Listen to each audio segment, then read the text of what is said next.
Welcome everyone. It's indeed my pleasure to introduce Professor Uluç Saranlı. He's a good friend of mine for many years, and he's working on basically robotics, but not theoretical part of the robotics only, also the practical aspects of the robotics. And since I have known him for many years, I'm always impressed by his abilities of combining both theory and practice. I'm daily meeting with many academicians, some of them are theory focused, some of them are practice focused. Uluç is an excellent combination of them. And today he will be discussing his basic research area, legged locomotion, basically legged robotics, legged robots. And I think this is an interesting topics. A brief bio information. Uluç is a graduate of our department, Middle East Technical University Electrical Engineering Department. And then he has been at the University of Michigan for his PhD. After completing his PhD in Electrical Engineering and Computer Science, he has joined Computer Engineering Department. And he's right now at Middle East Technical University Computer Engineering Department. It's indeed my pleasure to introduce Uluç. Thank you for the kind introduction and thank you for the invitation. It's a good chance to talk a little bit about what we try to do in our group. So I should start by saying that even though I'm the one presenting, this work has been done, of course, with students like yourselves. So we never do research as faculty just on our own. Your motivation, your enthusiasm is critical for things getting done. So put yourself in their shoes and know that you will be doing this sort of stuff in terms of research contributions yourself as well. Alright, so the title of my talk is Model-Based Reactive Control of Legged Locomotion. As Çağatay just said, legged locomotion will be the focus. At any time, stop and ask questions, please. We don't have to go through the entire presentation. In fact, we might not be able to finish it in an hour, but that's okay. I'm hoping this will be more of a stimulating conversation rather than just a one-way presentation, if that's okay, of course, as a format. Alright, so our motivation, my research motivation, has long been building or trying to build robots capable of goal-oriented, okay, reliable and autonomous operation while preserving their speed, agility and performance. So this is in bold because this happens to be a hard thing to do. Okay? When you try to make robots autonomous, that sort of means that they have to be able to decide on what they would like to do next, what they need to do in terms of a detailed plan in order to accomplish this particular goal that they want to focus on. And as you probably all know, imagine yourself doing some difficult sports. When things get fast and efficient and sort of agile, they also get difficult. Okay? The more a sport is dynamic, the harder it gets to deal with the physics of how things work in this world. So this is the difficult part, at least as far as I'm concerned. To this end, we need to go beyond these kinematic or so-called quasi-static approaches. Those of you who might have been exposed to robotics topics know that kinematics means we're only dealing with positions and velocities rather than accelerations. Okay? So this happens to be an old problem nowadays, and it happens to be somewhat easily solved with existing methods. So that's not enough. Our specific focus will be on dynamic, namely fast running, with and walking behaviors. It just so happens that probably 30-40 years ago, people have figured out that this kind of point mass with a springy leg was a good model for capturing the general principles of running behaviors. Okay, those of you who we talked to before know this, probably you're tired of this already, but this is an extremely commonly used model and it's very powerful in its descriptive part. What's surprising to people was that when you look at biological runners, so animals like horses or crabs with 8 legs, or even centipedes with 40 legs or more, humans, all sorts of running animals, this model happens to capture the center of mass motion of all of those animals with different sizes and shapes and morphology. So that was a surprising thing for scientists. It turns out that it's also good for robotics, where we would like to use this model to control robots. Okay, the center of mass of robots. By the way, for those of you who maybe are amused by the word locomotion, it means moving your center. Right? Loco means your center and motion is motion. So it's about moving things from one place to another. It's not just static motion like robot arms perform, for example.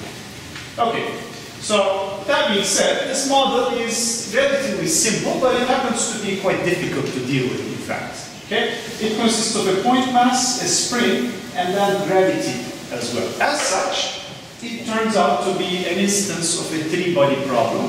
You may have heard about this already. Three-body problem means if you've got three planets attracting each other in different ways, it's impossible to find a closed-form solution to the dynamics of those.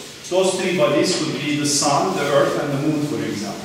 Right? So here, the three bodies are this one, this point, and gravity, which is an infinitely large body down here. So those three forces, because of the way they interact, you can't take in closed form the integral of the dynamics for this, which means you have to resort to approximations or numerical studies, okay, which is what we've done as well.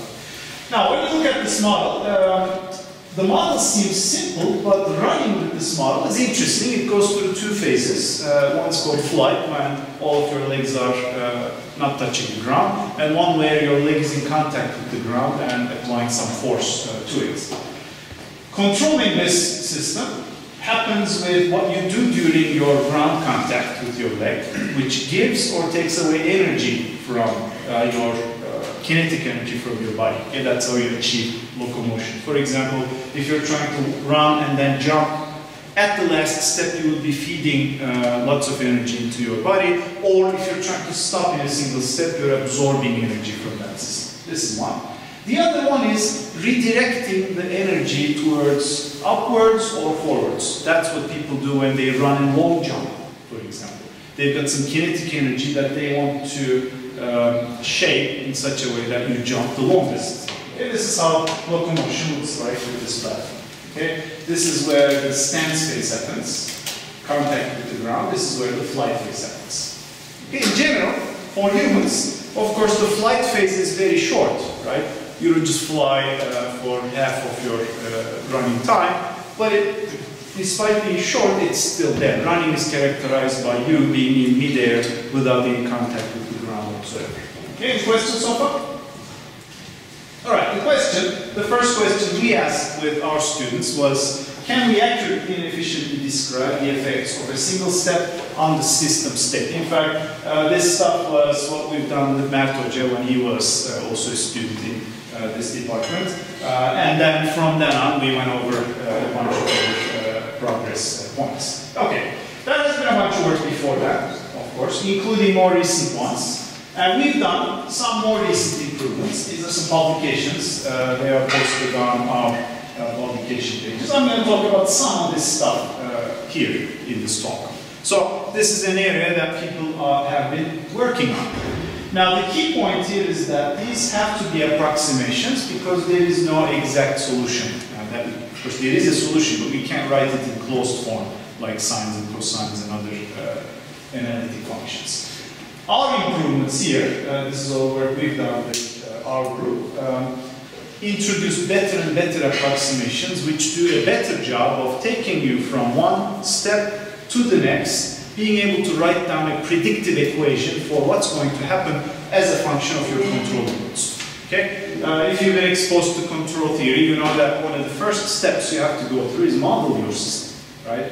You have to have some sort of idea on what is going to happen if you give a certain kind of input to your outputs, essentially. This is a discrete version of that, where you start from somewhere, do something in one step, and you end up in some other location or state. Okay, so this is our work from 2010, it's been a while now. What this is called is AAS model. I'm not going to get into the details of this, but the accuracy of our analytic models were verified with an experimental platform like this, and it turns out that from a particular beginning point to another ending point, we can predict with a relatively simple equation where this robot is going to be, up to 2.5% errors, which is very good, in fact. This is a physical system, right? Physical experiments, as you might already know, are hard. There's lots of sources of noise. There is things that are inaccurate in your model, like how heavy this platform is, what is the damping, what is the friction, what kind of things happen as a result of our experiments. Okay? So, average velocity errors below 8%. As you might already know, it is harder to predict velocity more accurately, okay, because it's hard to measure velocity even. Okay, you have to take multiple samples, take derivatives, and as you might know, derivatives amplify noise, right? So velocity is harder to deal with than position in general. Okay? The point is we now have analytically simple yet accurate models of a single strut. That's the beginning point of where we start. Any questions? Yeah. I wonder, is it possible to keep the position error and all the velocity estimation errors below these values at all times, or? Yes, by the way, these are averages or large numbers of experiments with all sorts of initial conditions and done with cross-validation, where you sort of do some system identification in this platform, but then do some verification with additional sets of data. Okay, so yes, across all running states and regimes, this is the average error, of course. Okay, some of them go beyond, some of them go below. In general, errors happen more when you're doing dramatic changes on your energy levels. Okay, for example, you're going very slow and you're pumping a lot of energy in one step to jump, or taking away lots of energy. Towards the end of the talk, if I get time left over, we'll see experiments that on a single degree of freedom verify these further to achieve very accurate control. Okay, this was only for verification on what the model predicts. Okay, nothing about control yet. Alright, so now one application that we wanted to focus for this was locomoting on rough terrain, which is a very tough thing to do in general. If you look at, for example, these outdoor runner humans, they do an extremely good job of figuring out where to place their feet, but they don't do it in a way where you're doing it very carefully, like many robots do. Okay? When you're running over rocky terrain, for example, you're doing very quick calculations on what are good support points, right? But when you're running, you're undergoing a dynamic regime, which means if something goes wrong, you're going to fall on your face, right? There's no way you can recover from large disturbances in a kinematic way, right? You have lots of momentum. Momentum is difficult to deal with in general. You have to direct your momentum in ways that are safe, so to speak. Okay? So if you think about a platform, a sort of obstacle platform like this, jumping over this, for example, ditch or this one, requires some pre-planning of some sort, right? Because think about it. Do you have control over every point of this trajectory? Really? Why not? What do you think? I mean, can I control when I'm running fast what happens with my leg throughout the entire so-called space? Can I sort of here stop immediately and start going in another direction? Right? As a human, can you do that? Can you change your direction mid-step, for example? I was going forward at a particular speed, I'm going to stop right away in this step and start going backwards. That's quite impossible, right? The reason for that is because most of the commands that go to our muscles don't happen within the time frame of a single step. All of those, in fact, are reflexes. They happen with your muscles and bones and tendons. Once you take your step, it's too late, right? You have to finish that step. You can't change very much within that step itself. Therefore, if you make the wrong decision right here with respect to where to place your foot and what to do with your leg, you're stuck where you end up with, pretty much. So, in that sense, for locomotion, reactivity tends to be difficult, okay? Because you've got a passive mechanical system that has a mind of its own, okay? It behaves in ways that you don't have intimate control over, okay? So in general, when you look at control theory, our control actions are very continuous, right? They sort of are applied at every moment within your continuous system. Or if you have a discrete system, for example, you're trying to control your system at very high bandwidth with 1 millisecond update frequency, for example. The real world, in terms of locomotion, is not like that, unfortunately. Okay? Even though there are small bits of closed-loop control, the frequency at which you're performing the control is very low in locomotion systems. And that has advantages. Okay, so we can do things fast, right? Our brain can't deal with kilohertz level feedback from our legs. It can deal with hertz level feedback. Okay, where do I go? Is there an obstacle here, there? I can plan my steps, but I'm not really thinking about exactly what my individual muscle fibers are doing. Okay? Alright, so we want robust locomotion. So clearly we need to do some planning in terms of where we're going to place our feet, right? So that's doable cognitively, because our vision, for example, as humans, sees the obstacle, it has to reason about it, it has to figure out where to place the feet. Reactivity is kind of necessary, and all of you should know about this because feedback, right? Without feedback, without being able to react to things that happen in your environment, you will not be able to get robust behaviors. Okay? A lot of locomotion platforms obtain reactivity by computing sort of their future trajectories over and over again. This is called model predicted control. Some of you may have heard about it. You have an internal model. You sort of think about what is going to happen if you were to choose a certain set of inputs, and you do this very fast. Okay, once every 100 milliseconds, for example. That's why large robots tend to have large computers on them that do these simulations at high frequencies. It's very costly. And in general, it's not a great idea.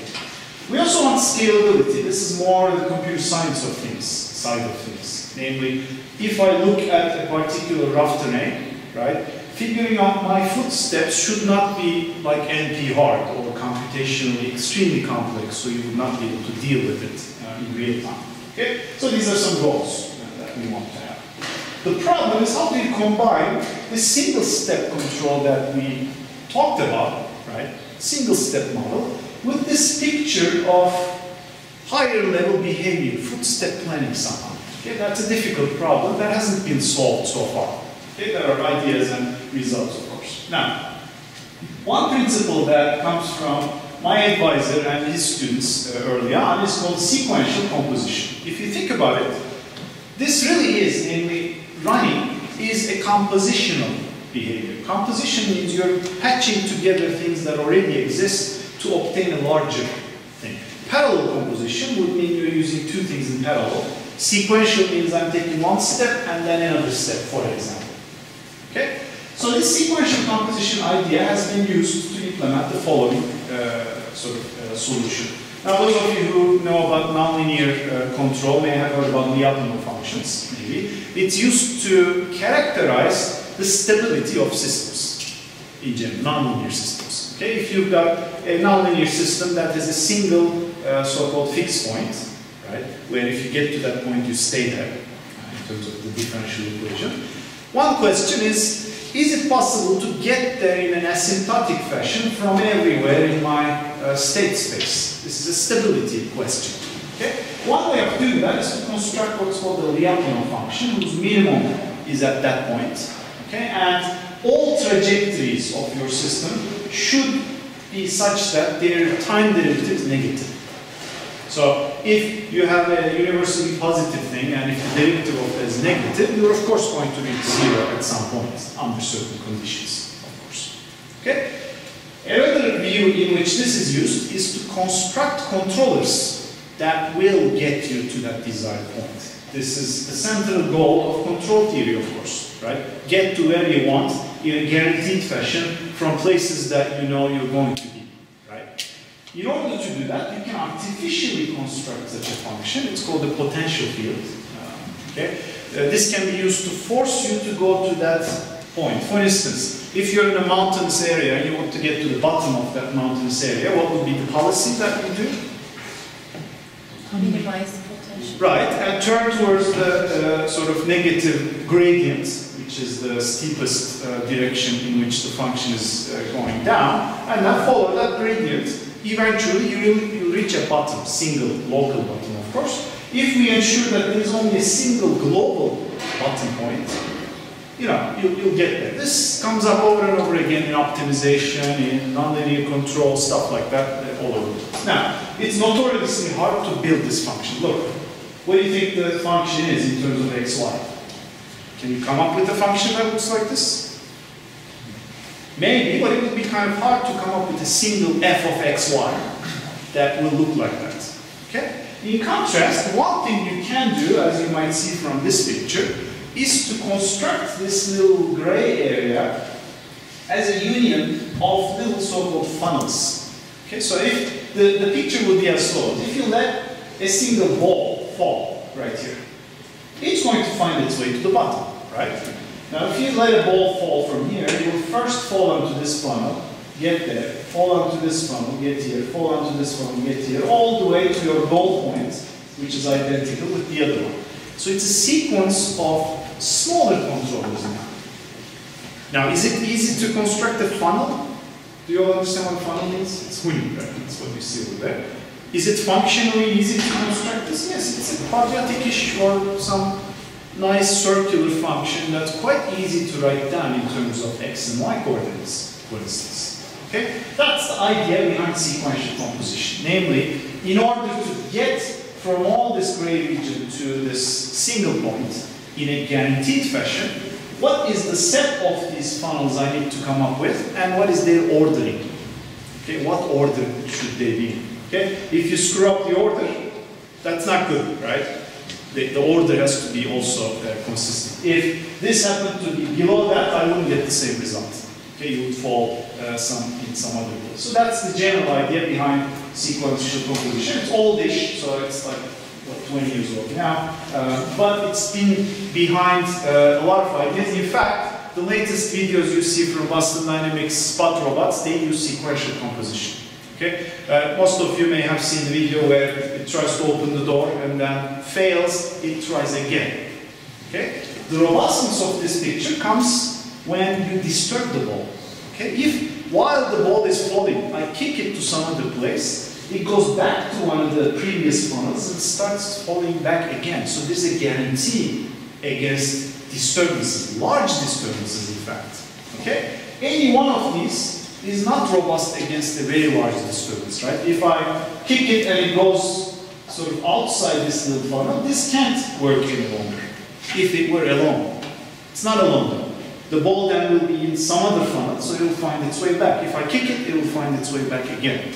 That's what happens in those videos where some disturbance happens, unexpected thing. I find myself in a place where I didn't expect before, but I know what to do in a reactive fashion. I react to where I am. Okay? I don't get confused. For example, if I were to ask one of you to come up with a plan to go from here to Kızılay, you form a plan in your mind, right?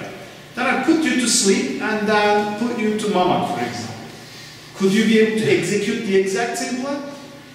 What do you have to do? You have to react to where you are right now. One alternative is to sit down and think again, right? The other one is have a policy for the entire Ankara, like this, so that eventually you get to Kızılay, regardless of where you are. Okay? The only thing you have to do is figure out which funnel I'm going to execute, right? If I'm in Mamak, I'm going to go to some key point and then some other point in a purely reactive fashion. Okay? I'm reacting to where I am. That's key. Alright.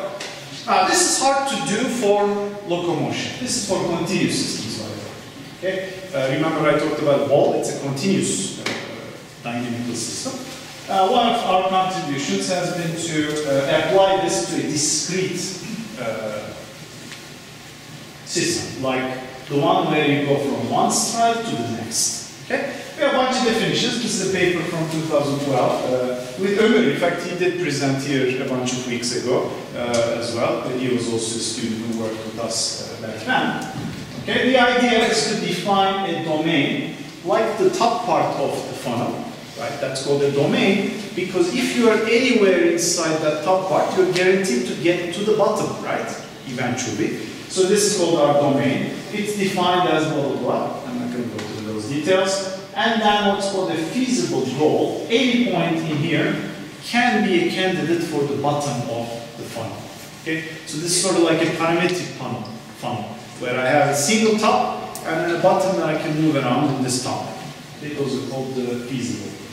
But this is a discrete system, which means I'm at the top, bam, I go to the bottom in one stride, right?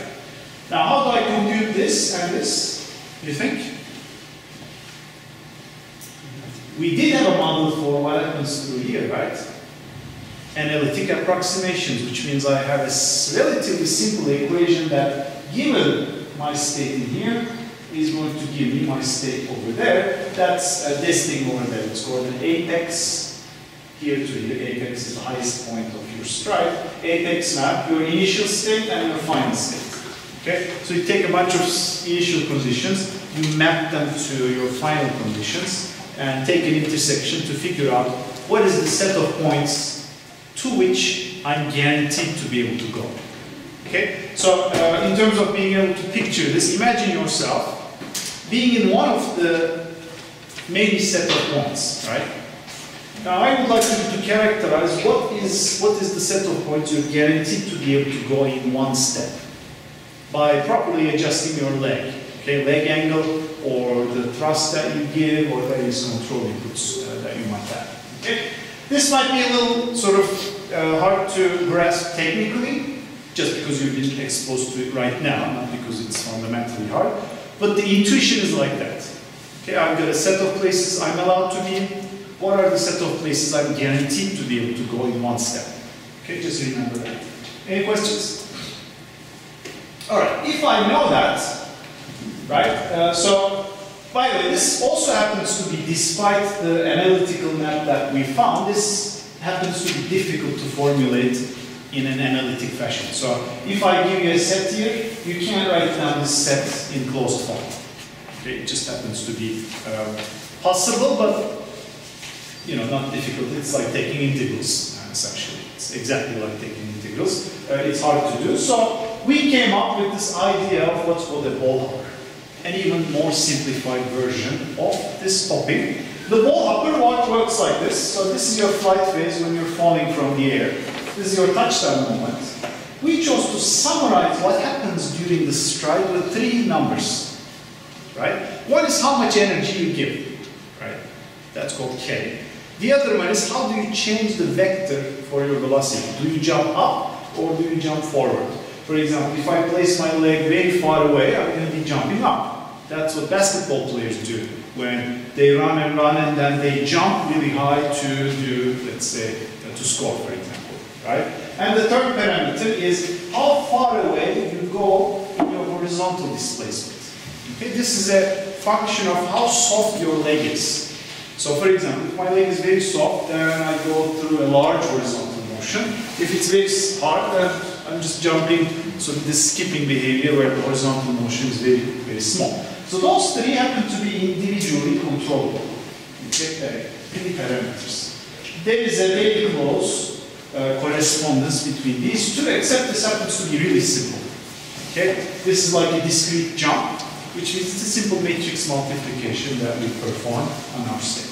Okay, that being said, we can now identify our domains for a given little ground segment. So this is in 2 dimensions, by the way. Suppose you have like a 10 centimeter ground segment that I'm focusing on, right? So starting from these red places, I can touch that place with my leg. Okay? This is easy to figure out. You just go backwards from the ground with ballistic flight, right? Then, starting from this dark region, if I touch this piece on the ground, what are the places I can go to? By the way, this axis is velocity. So this is horizontal position, vertical position, and velocity. This is not the third physical dimension. So this is just the velocity that we talked about. If you think about it, if my velocity is 0, right? What are the positions from which I can touch that place? It's directly above, right? Since I'm just falling vertically. If my velocity is negative, that means I'm going backwards to that point. If my velocity is positive, right here, I'm going forwards. Therefore, the states from which I can come to that ground segment are like this. So these are all analytically computed. That's why we could plot them. Right? Otherwise, it would just be a point cloud or some kind of non-exact representation. Okay, this supports very efficient inclusions, intersection tests, and we need a way to tell if I find myself in somewhere in this point, I would like to be able to go to any point in this green region. This is sort of like going back to the funnel idea, right? What is that funnel, really? Do you think? It's a controller, which means the funnel is a representation of a feedback controller that forces you to go to a particular point if you find yourself within the circle itself. What kind of controller could that be? Linear, non-linear, those of you who work with controls know about these methods. It could be PID control, you know, or any kind of, let's say, inverse dynamics controller, whatever, right? It must get you to that goal point. The analogy is, I need to have a controller for this transition as well. Okay. So now we would like to compose this, right? Remember the funnels being on top of each other? That was the composition, right? I'm prioritizing one over the other one. So if I find my ball to be on one of those circles, this has priority over the bottom one. Okay, I apply this first, then the other one, then the other one. I'd like to do the same thing for this. If we combine this, then you get an overall set of points from which you can go to where you want, as this red one. This red blob corresponds to the gray area in that picture, the funnel picture. Namely, the union of the places from which you're guaranteed to get to your goal. Okay? Anywhere in that region, through a sequence of jumps, I'm going to get to my goal.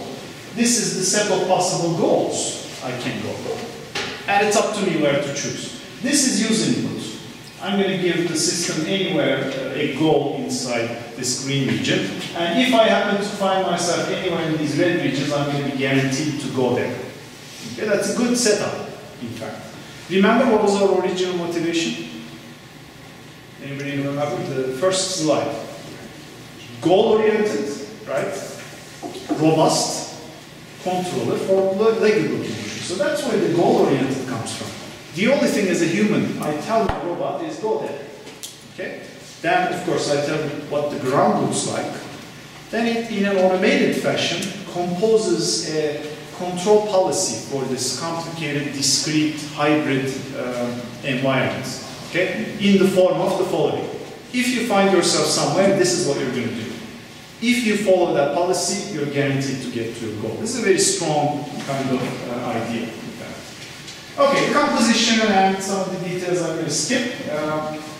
But here is one animation of what happens. This is the ball hopper.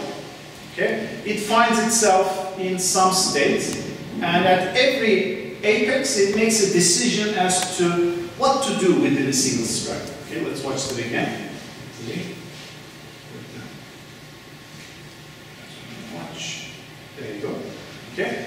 Here, at every apex, it makes a decision of what to do here, then does it. Here, it makes a decision of what to do here, does it, makes a decision. The domain is the red one, the goal is the green one. The intersection of those is important because this corresponds to the bottom of one funnel being inside the next funnel, right? Because imagine, if there are two funnels which are away from each other, if a ball goes through here, what's going to happen? Just fall down without getting to the goal. So they have to align, right? The goal of one of them has to be in the domain of the other one, so you can go through this little motion. The goal of the previous one, that's the green right here, has to align with the domain of the next one. That's the key sort of principle here. If we go to the next one, not this one, okay, this one. Here's another example where I start from going backwards. In a reactive fashion, we compute what's going to happen. This is a totally different trajectory, right? And there is no such thing as planning again. I'm not doing any of this again and again. My funnels are what they are. All I'm doing is figuring out where my ball is, so to speak. Okay.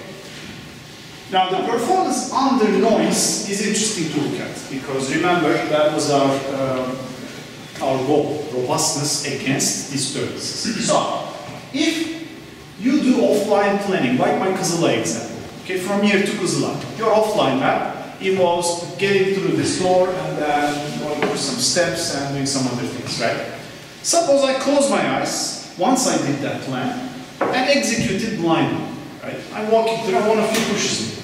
Now, if I keep doing the same thing, what's going to happen? I'm going to collide with this wall right here, and definitely I'm not going to get to Kızılay if I don't react to this new little disturbance. That's what happens over here. Okay? Here's you pushing me. This is the wind.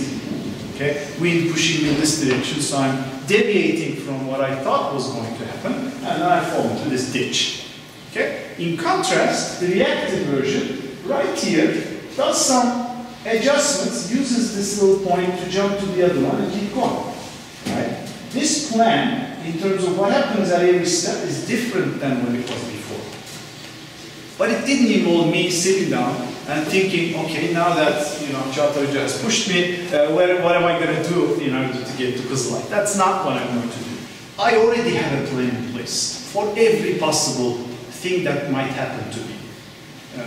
That is a very strong kind of place to be. All right, the same thing happens when there is no noise versus the reactive version. I'm sorry, this is the no noise version. This is the bad version. This is the replanning version. Okay, my mistake. The bottom one is where the black adjusted itself right here. Okay, look, since I deviated from where I wanted to be right here, now I adjusted my step to use this foothold, go here, and then different plan altogether than what I was doing before. Does that make sense? This is sort of one of the important parts in this. Now, it turns out that this is, by the way, for the ball hopper. You may have noticed the pictures, there's like a little jump here. So my idealized simple model and my actual experiment, they were the same thing, right? Now what happens if your physical system differs from that idealized model normally? In control theory, if your plant, if your physical system is sufficiently different from your model, what do you think is going to happen in terms of stability, convergence, stuff like that? Not good things, right? It will probably fail if you find yourself outside the domain of stability, a region of robustness, whatever you might want to call it. And those regions are usually small, so your model is not allowed to deviate a lot from your physical plant. Here, there was some deviation, although it was sort of relatively large. Now, I'm going to use this simplified, very simplistic model to control the behavior of a so-called spring-loaded inverted pendulum, namely a physically realistic kind of model. It's definitely more complex than the other one. It turns out this works very well because of this robustness property. Okay, so the idea is followed. I mean, the picture you should have is, I have this ideal funnel, right? The top part and the bottom part. But the real funnel is different because my physical system is different, right? I think I'm going to go there, but I end up in a completely different place when I try to apply that funnel to a physical system. So if I find myself at a different spot than where I hoped to be, what do you think the effect would be for this picture right there? Which one? There. That. So, if in the physical reality this funnel puts me somewhere other than, this funnel for example, puts me somewhere other than where I thought it would put me, you wouldn't fall into the next funnel that you had hoped, right? But you would fall into a different funnel.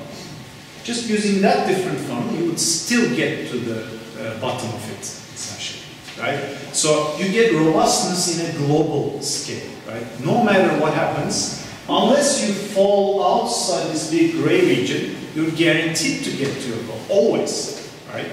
Unless somebody keeps kicking you over and over again, of course. In that case, there's no hope anymore. Okay, so that is what happens with the slip model over here. Okay, here's another example where you start backwards and goes through a bunch of jumps, short jumps, long jumps, does a bunch of other things. Right? Now, I'm going to show you another example, which is more dramatic. Right? Here, look, we've got a ditch right here. And this system, by design, is limited in the amount of energy it can give to the robot body in one step. Right? You can only get twice to your velocity where you began, okay, at every step. So you would need to jump twice to get here.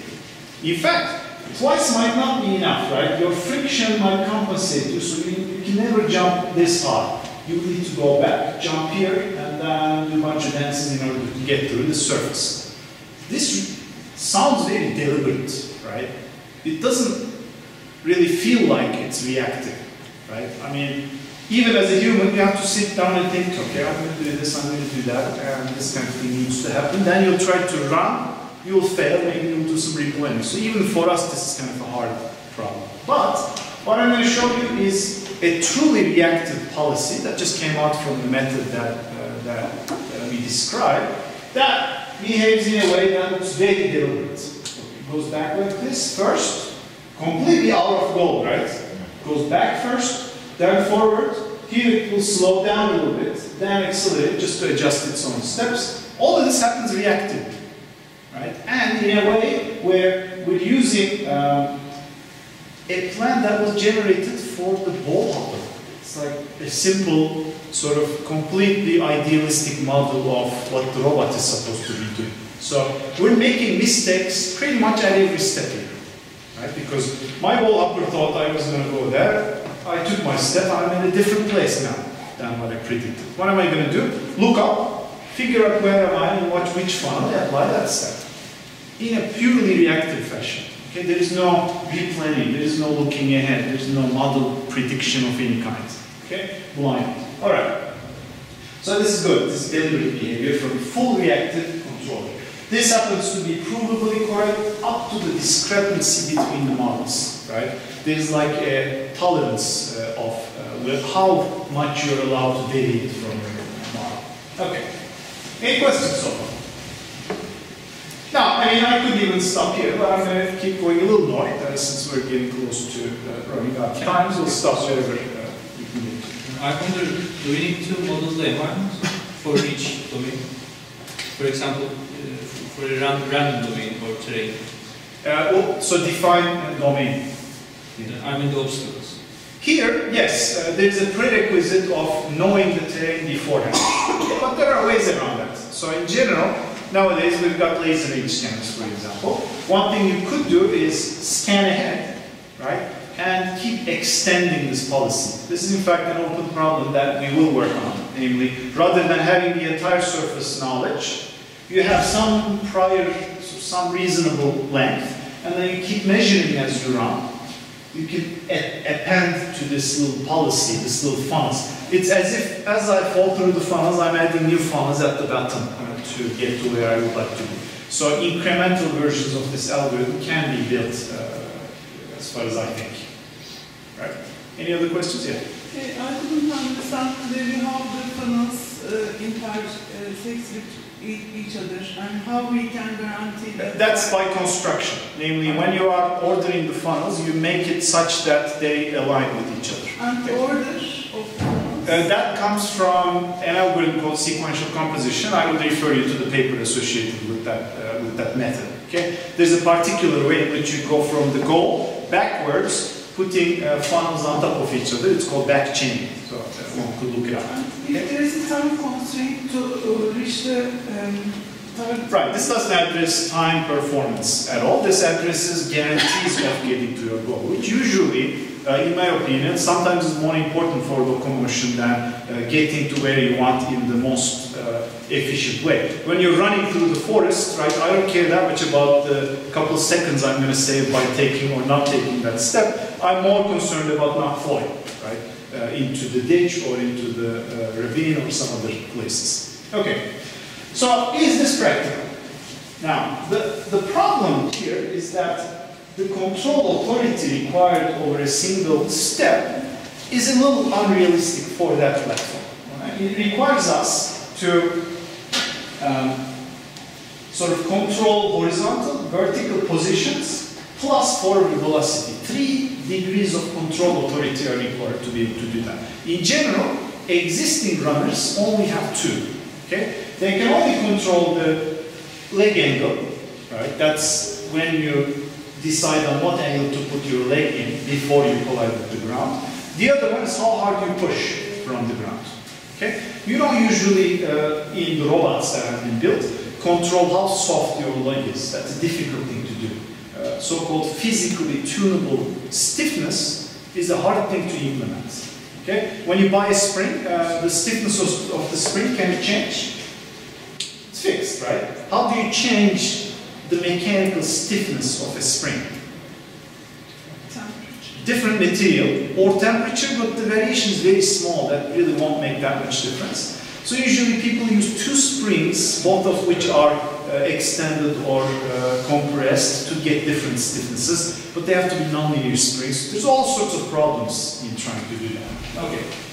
So our current simulation results rely on these guys plus leg length and lift off. That's a difficult thing to implement. Now, convenient for simulations, but not so practical in reality. So, some more recent things we have been doing with our research group involve practical ways in which you can build legs that give you these 3 degrees of control authority. Okay? Being able to control both the magnitude of the velocity, angle of the velocity, and how far you travel throughout a single sense. Okay?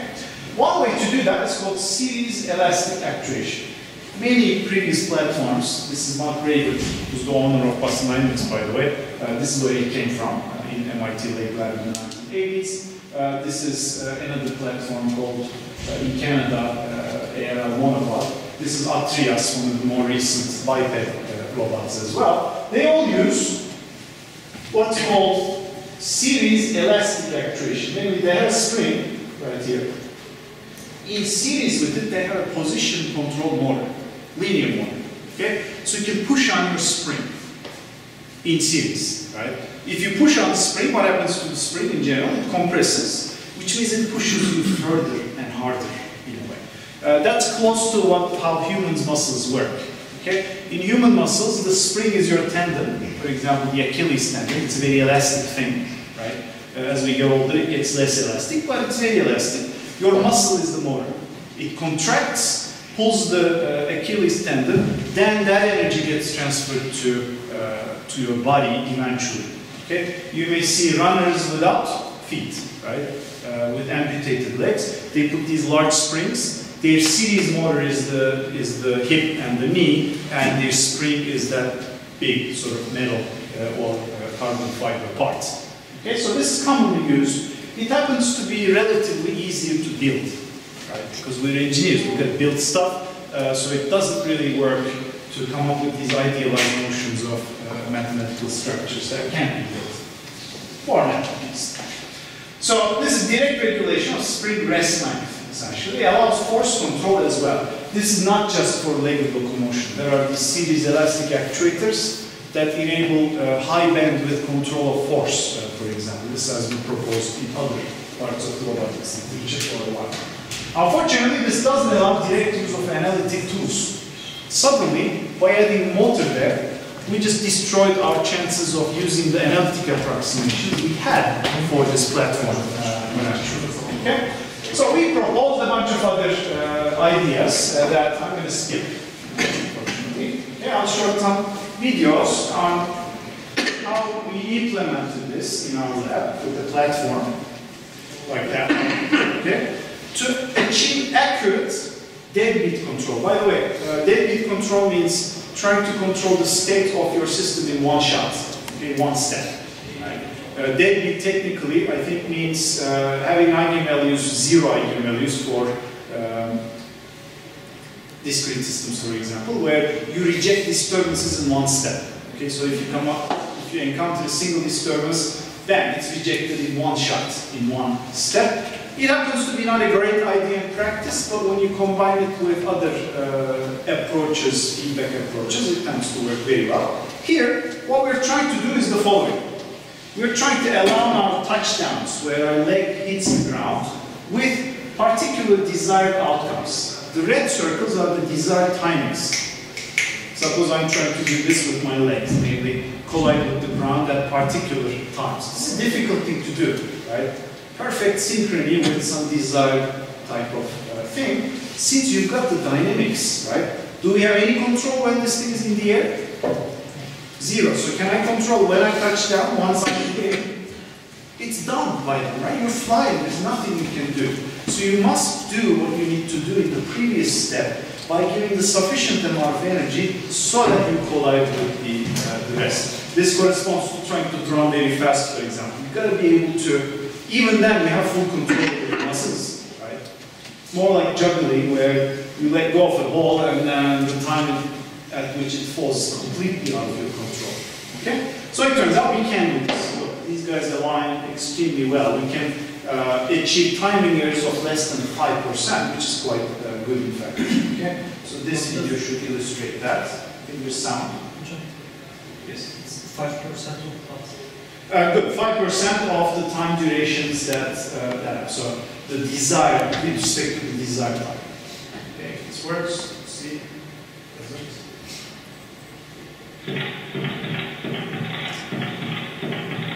It keeps some kind of tempo, right? Some kind of musical tempo. It's like bam, bam, bam, bam, bam. That's some of the kind of thing. Here's the graph, right? This is the tempo it keeps. For those of you who are more musically adept than I am, I wouldn't really recognize it as some kind of beat. Okay? So there's another thing we try to do, which is let's try to achieve a particular sequence of heights, the maximum so-called apex heights that we can get to. These are the desired goals, and the blue thing is the achievement that we have with our robot. Okay? Even for very large commands, we get reasonably accurate results. Know that when you're trying to go from a very high level of energy to a very low level of energy, this is vertical looping, by the way, okay? This is time, right? You have to lose a lot of energy, and you have to do it in an accurate way, right? So you're jumping very high in a single step, you want to get to exactly where you would like to get. So this is kind of a difficult problem to do. It turns out that on average, we get 3% error on apex height relative to where we would like to go. So our errors relative to the desired height happen to be quite low. Okay? And here's the video for that.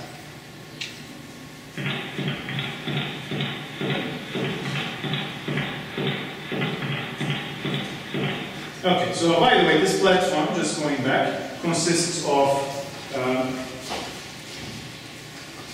a motor here, a linear sort of a ball screw which moves a particular piece up and down, together with a spring right there. Okay, so it's exactly like the model that we have over here. Here is the little sort of motor with the ball screw. Here's the part that moves, and here's the spring that's at the bottom. Okay? All right, so that's that. And as a conclusion, our long-term goal is this. We came up with accurate analytic solutions. Then we built a scalable and robust reactive planning framework. Then we didn't talk about this much, so I'm not going to say. And we verified this method, which you don't know what it is right now, but come talk to me if you would like to, experimentally in more recent results. So that's about it. Thank you.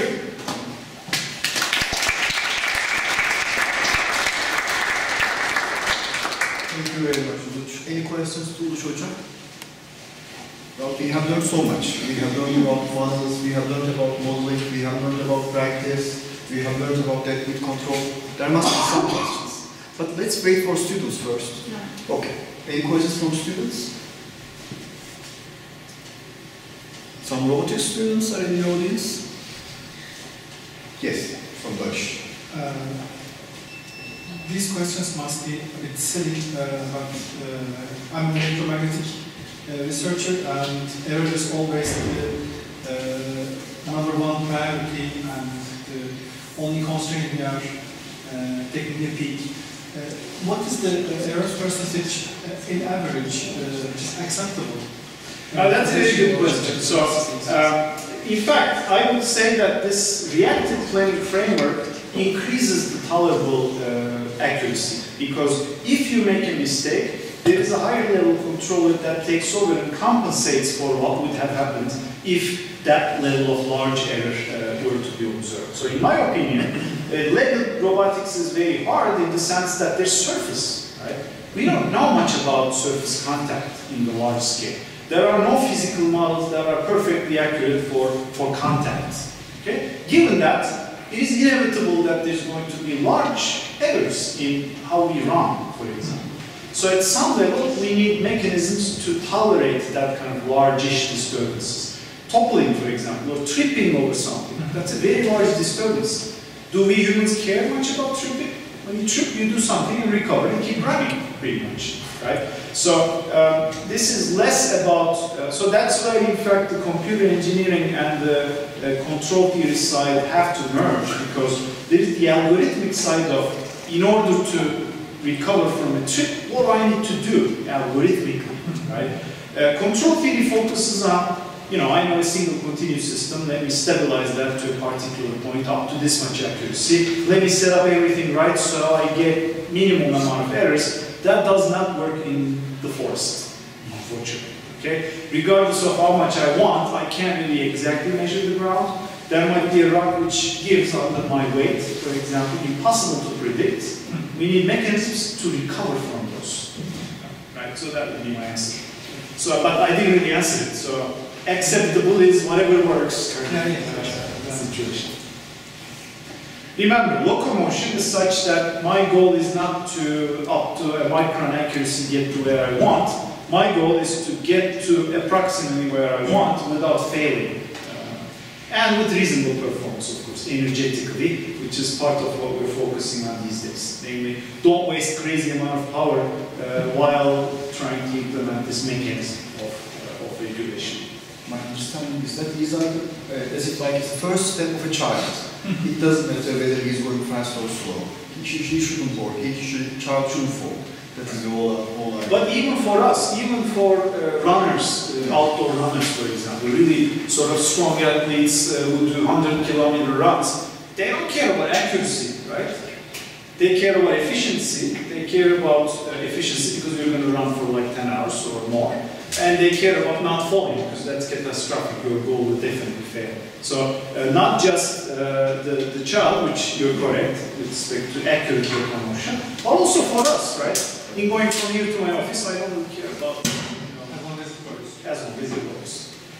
Well, you told me, I was thinking whether we can have, for example, alternative policies. You want to reach a strike domain or so, reach somewhere. Right, yes, definitely. But alternative policies like a safe policy. Like safe policy means that like there's this wind flowing. During that wind flowing, you have several alternative ways of out. Right. Okay, something like that. So it's like a superior policy, like your Kızılay example. I have some intersecting plans. If something goes wrong, I can go this way. Plan B, plan C. Definitely. This is not a unique arrangement. Yeah. Namely, in order to get this, you have a large number of possible arrangements for these funnels. And you may be able to, you would be able to evaluate them with respect to each other in terms of their performance, for example. How fast do I get to the goal for one versus the other? Like some of them are more robust. Some people are tripping very frequently and so on. So they have different policies. In the example that I gave for locomotion, the policy preference that I had chosen was being safe, namely away from the edges of that platform. Okay, so it's preferred to hit the middle of that, because then this increases your overall tolerance to noise. Right? If I'm off by a bunch of centimeters, it won't matter because I won't trip at the side of the rock, for example. One last thing before taking time of the audience, your example of this peg, going back first, then jumping over the obstacle and reaching the target. It's like artificial intelligence, if you look at it from that point, because there's a planning going on, like you have said, there was planning, somebody has thought a plan before doing that. But it's not artificial intelligence, but it's looking like artificial intelligence. So it's also interesting from that viewpoint. Any questions from audience? Now you are the only one left. Shall we apply different control strategies in the tunnels, or they should? You may. So these funnels are not necessarily required to be all the same. Okay. In fact, earlier approaches for sequential composition, they worked on juggling. So juggling is when you have a pedal and you're trying to keep a ping pong ball up in the air, right? There are different types of funnels. One of which is keep the ball at this height. The other one is move it around. The other one is take it and let it sit on your thing. So you can arrange those different controllers in ways that you get to your goal. For example, I'm walking right now, and then I'm stepping down here, which is a different controller. But my walk has to be such that I can step down, right? That funnel prepared me for the stepping down, which prepares me for being able to walk, which prepares me for opening the door. That brings us back to the Boston Dynamics example. That's exactly what they do, in fact. Opening the door, before you open the door, what do you need to do? be close to the door, right? Somehow, right? And then you have to Touch the handle. touch the handle. You have to be stable enough. I can't open the door when I'm about to fall, for example. So all of these things have to come into play, and those correspond to different funnels. Is there any estimation for the hopping ball? I mean, when there's not enough energy to jump to other obstacles, is there any estimation or planning strategy, just seeing the depth or height? No, not explicitly, but implicitly. So if there are things you can't do, that means you can't put this funnel right where it needs to be, right? Depending on the limitations of the funnel, which is how much energy you can give in one step, for example, it just might not be possible to put this funnel on top of the other one, so you have to put an intermediate funnel, which corresponds to jumping twice, for example, right? One funnel can get me here, the other funnel can get me here, which will then let me go to where I would like to go, for example. All right, thank you. It was a great presentation.